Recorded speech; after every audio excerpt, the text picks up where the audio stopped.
Luke 12, verses 39-48. But understand this, if the owner of the house had known at what hour the thief was coming, he would not have let his house be broken into. You also must be ready, because the Son of Man will come at an hour when you do not expect him. Peter asked, Lord, are you telling this parable to us or to everyone? And the Lord answered, who then is the faithful and wise manager, whom the master puts in charge of his servants to give them their food allowance at the proper time? It will be good for that servant whom the master finds doing so when he returns. Truly, I tell you, he will put him in charge of all his possessions. But suppose the servant says to himself, my master is taking a long time in coming, and he then begins to beat the other servants, both men and women, and to eat and drink and get drunk. The master of that servant will come on a day when he does not expect him, and at an hour he is not aware of. He will cut him to pieces and assign him a place with the unbelievers. The servant who knows the master's will and does not get ready or does not do what the master wants will be beaten with many blows. But the one who does not know and does things deserving punishment will be beaten with few blows. From everyone who has been given much, much will be demanded. And from the one who has been entrusted with much, much more will be asked. The word of the Lord. Thanks be to God. Thanks be to God.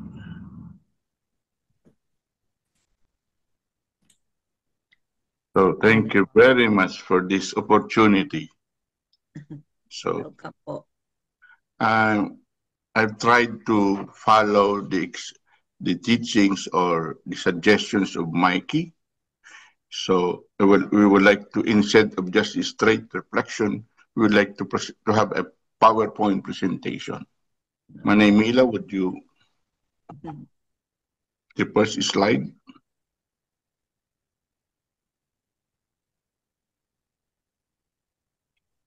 One of Jesus, Luke 12, 35 to 48, is one of Jesus' strongest teachings about watchfulness, stewardship, and accountability in the life of faith, in our discipleship. That's why this is very rich in moral, spiritual, and eschatological meaning. In the Catholic tradition, it applies especially to pastors, to us parish priests, bishops, and spiritual leaders entrusted with feeding the flock. But it also applies to every baptized person who exercises any kind of moral or relational authority, including political, civic leaders, parents, mentors, and employers. Kaya ito pong Luke 12, malalim at mahaba at malawak ang teaching ito para sa lahat. So, next slide, please. So, in the Catholic interpretation about this is yung first eschatological, yung last things, death, judgment, heaven, and hell. Mas lalong-lalo na malapit ang undas, the last things, the eschatological things. So this is also the virtue of prudence, readiness for God's will at all times. Because we really don't know. And nakakatuwa because we are speaking here of God as a thief in the night that we do not know. And we are shackled by so many objectives in our life, politically, economically. Now, that's why we are beholden, we are asked to do the corporal and spiritual works of mercy. How we feed and care for God's household. Kaya napakahalaga po nito na tingnan natin to. Sa stewardship spirituality, that is recognizing everything as God's gift to be used for His glory. This stewardship can be translated into, for example, could be translated to pamathalaan, pamamahala na kasama si bathala, God-centered governance. This has been popularized before in 1990s by President Fidel Ramos with my friend Professor Serapin Talisayon. This is actually a whole movement now. Pamathalaan, pamamahala na kasama si bathala, God-centered governance, meaning to say, our stewardship is really centered to God. This is really our, meaning to say, we are really katiwala. Kapag wala ng tiwala, kapag pag ang katiwala ay nagkakaroon na ng katiwalian, then the tiwala is nawawala na ang katiwala. Kaya masasabi po natin yung tiwala ng mga tao sa gobyerno nawawala. Kasi pumapasok na po ang katiwalian. Hindi na po yun God-centered. Ang pamamahala natin ay hindi na po God-centered, kundi centered sa sarili, sa ego. Hindi na po yun stewardship, kundi that is greed, pumapasok na po ang greed. Next slide, please. That's why we have here the watchfulness, accountability, faithful stewardship, divine justice, and reward. These are concepts na malalalim na we can continue reflecting on these, most especially in watchfulness. In other sectors, they call this mindfulness. What mindfulness? That's why faithful watchfulness is living each day, ready, always ready for God's coming. Mindful of His presence, mindful of others, mindful of our obligation to be faithful. That's why faithful stewardship is really managing God is entrusted to us, our time, talent, and resources, responsibly and with compassion. Accountability. Every person will answer for their stewardship. There can be no excuses for neglect or abuse. That's why divine justice, judgment is proportionate to a person's knowledge and grace received. Greater privilege means greater duty. Reward then is the humble and faithful servant will be exalted by God Himself. Now, for this reflection, I would like to focus a little bit on the theme of faithful stewardship as it relates to God's creation. Mainly, I'm getting most of this reflection from Laudato Si, Laudate Deum, and also United Nations Sustainable Development Goals, most especially on climate change. Faithful stewardship of God's creation. All of creation is God's household. The Lord God took man and put him in the Garden of Eden to till it and keep it. All creation, it belongs to God. The earth is the Lord's and everything in it the world, and all who live in it. That's really the Lord. Sometimes we are so appreciate we are so enamored by the gift that we forget the giver. Sometimes we are so we so like very much the earth that just because of the titles of the land, we thought that we can do everything about it. So now,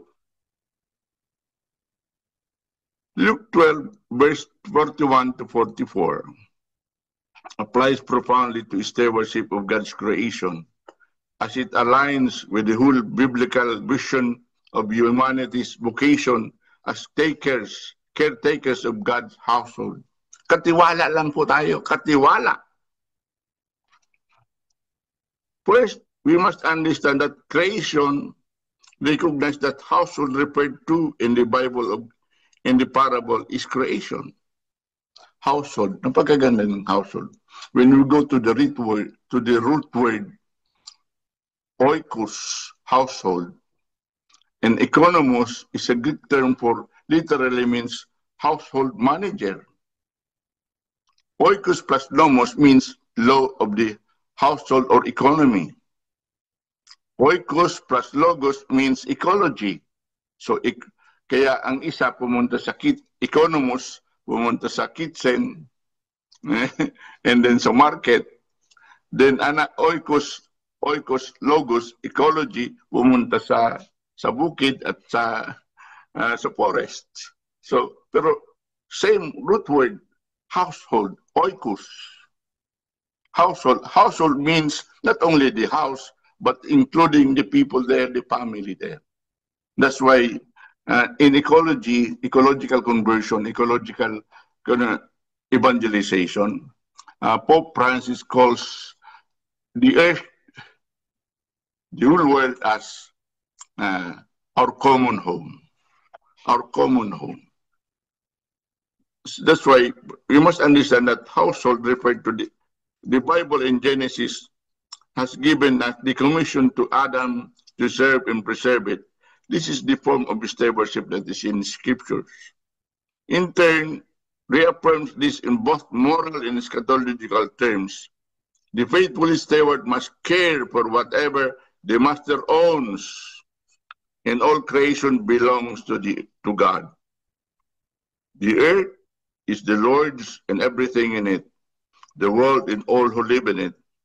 This is God's household of us and as caretakers. Napakalaga po ang reflection dito na most especially, we are ministers, not only administrators. Now, Luke 12 is a call for ecological conversion.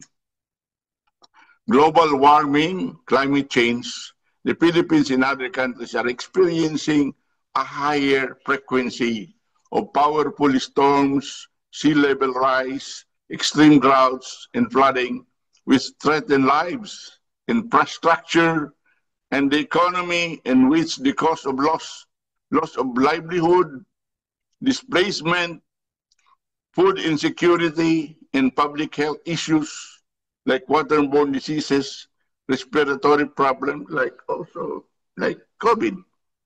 These signs of devastation has led the United Nations to repeatedly warn about the massive economic and social upheavals from climate change, and to urge countries to intensify the efforts to fight climate change. That's why when we say from a linguistic point of view, we have already that it encompasses the whole created order. That's why our common home. Now, this is Pope Francis Laudato Si and UN Sustainable Development Goals.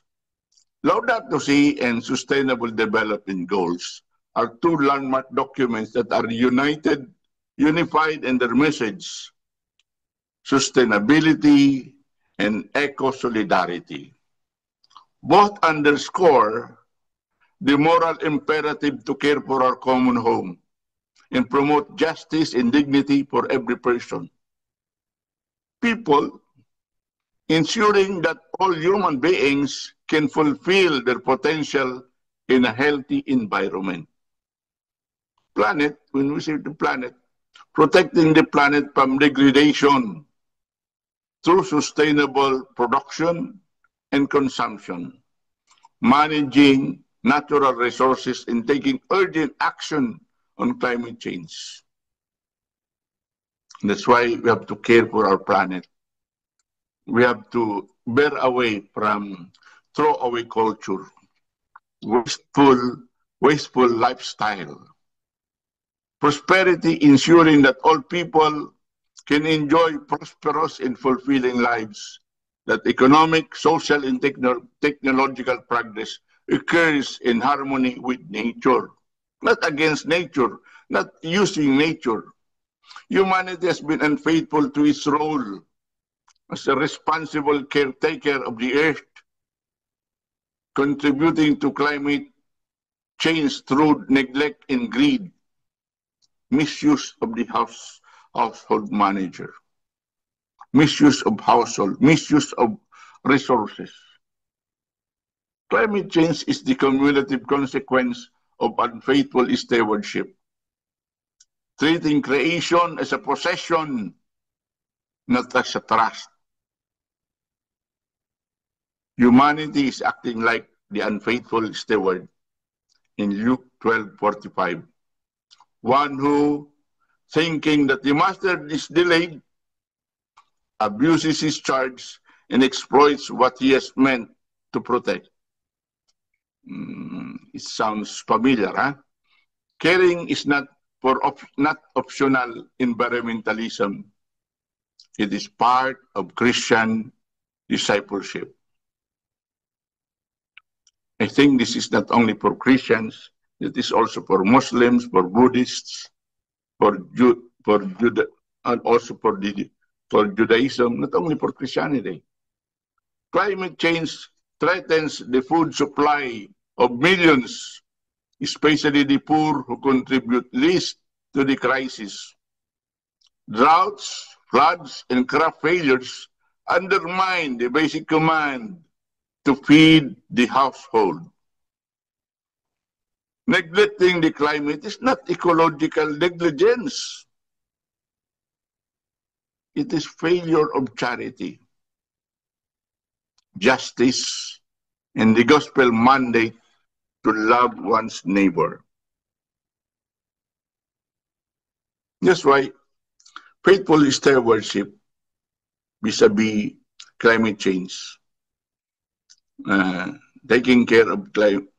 The faithful and wise steward is one who reduces waste and overconsumption, supports sustainable energy and fair development, raises stewardship awareness, and prays for ecological healing.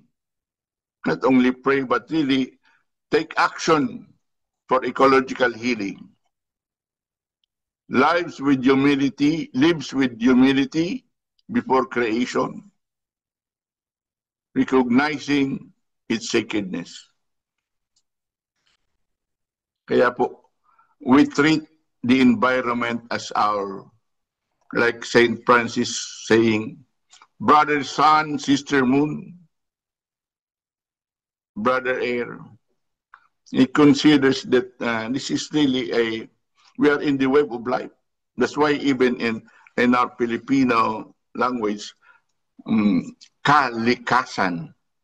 We are related katutubo, kapatid, we are related to creation. Kaya when we pass through a tree, a puno, we say, tabi-tabi po. This is not animism, this is not pantheism. This is just respecting that we are part of the wave of life. Global warming is not a problem we can leave to to scientists and policymakers alone. It is a spiritual responsibility of every believer. A test of whether we will be found doing our duty when the Lord returns, tending his household, not exploiting it. That's why, look, the world is already sick. We have to bear that. And then as we have to put the world already in the hospital or in the nursing home. That's why here we can turn this world environmental devastation to renewal, renewing the earth by our small acts, even planting, even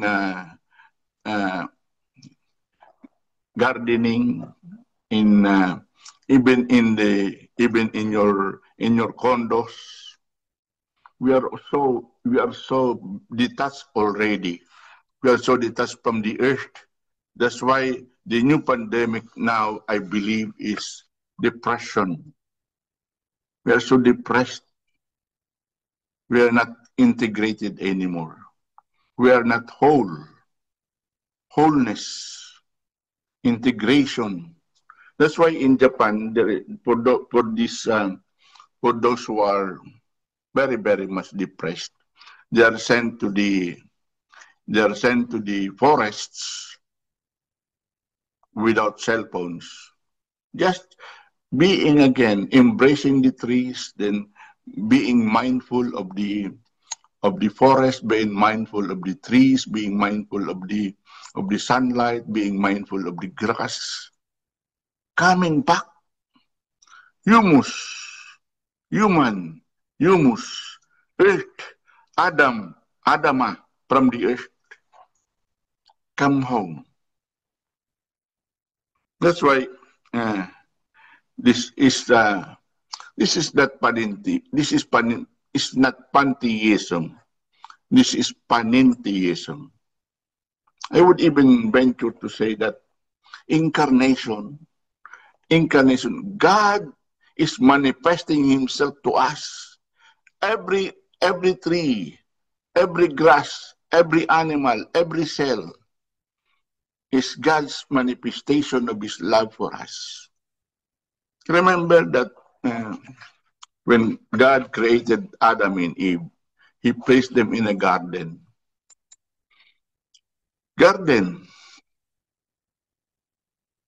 In a garden, wherein everything there has been planted by God, nourished by God. That's why when Mary Magdalene was looking for Jesus, he saw Jesus as the gardener. He thought Jesus was the gardener. Indeed, that's what God is, gardener. All of us should be gardeners, taking care of the earth, taking care of our common home. And this is not, brothers and sisters, an optional thing. This is very essential to our discipleship, to our following the Lord. This is very essential to our wholeness. Pagbubuo. If there is any disharmony, there is this disharmony. This is disharmony in our life and also in relationship with one another, relationship with the whole creation. Kaya napakaganda po na we can go further in this, na lahat po tayo ay katiwala. Huwag sana po tayong dadako sa mga katiwalian. Pinagtitiwalaan po tayo ng Panginoon. Katiwala means we are entrusted with our common home, we are entrusted to care for one another, most especially for those who are weak. Those in position in government or in the church, even in the family, we are entrusted to care for one another, not to dominate. Okay? This is the conclusion. Thank you very much.